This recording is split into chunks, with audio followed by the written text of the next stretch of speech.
आप सभी को मेरी तरफ से सुप्रभात। कैसे हैं आप सभी? आप जानते ही हैं व्याकरण एक हिंदी भाषा का महत्वपूर्ण अंग है और हिंदी व्याकरण के अंदर बहुत सारी चीज़ें आती हैं, जैसे वर्ण, शब्द, पद, वाक्य, संज्ञा, सर्वनाम, विशेषण, पुरुष, वचन, कारक, प्रत्यय, ये सारी चीज़ें आ जाती हैं। और इन सभी में सबसे पहला और सबसे महत्वपूर्ण होता है संज्ञा। तो आइए चलिए शुरू करते हैं। सबसे पहले संज्ञा की परिभाषा हम पढ़ेंगे, क्योंकि किसी भी शब्द को जानने से पहले उसकी परिभाषा से अवगत होना जरूरी है।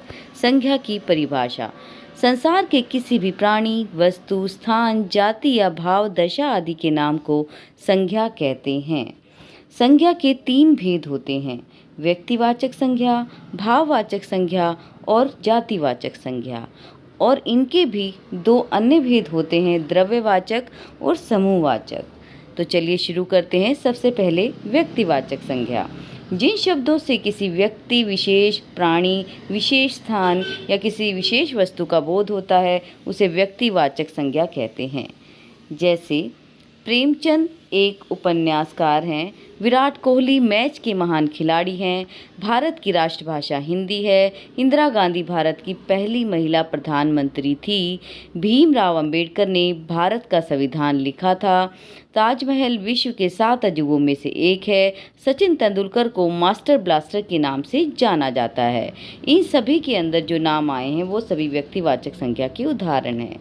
तो चलिए नेक्स्ट पे चलते हैं। जातिवाचक संज्ञा: जो शब्द किसी जाति के विभिन्न व्यक्तियों, प्राणियों, स्थानों एवं वस्तुओं का बोध कराती है उसे जातिवाचक संज्ञा कहते हैं। जैसे वस्तु हो गई टेबल, कुर्सी, मोबाइल, टीवी, कंप्यूटर, पुस्तक, बाइक, कार, ट्रक आदि। स्थान: गांव, स्कूल, शहर, बगीचा, नदी, हिमालय आदि। प्राणी: लड़का, लड़की, आदमी, जानवर, पशु, पक्षी, गाय। तो ये सारी चीज़ें हमें क्या बताती हैं? जातिवाचक संज्ञा के भेद बताती हैं।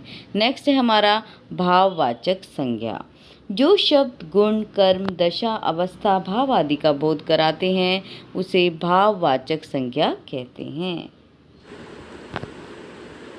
जैसे कि बचपन, बुढ़ापा, मोटापा, मिठास, उमंग, चढ़ाई, थकावट, मानवता, चतुराई, जवानी, लंबाई, मित्रता आदि।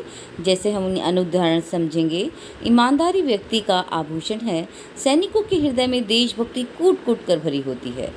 व्यक्ति का बुढ़ापा उसे लाचार बना देता है। तो ये सभी उदाहरण हमें क्या बताते हैं?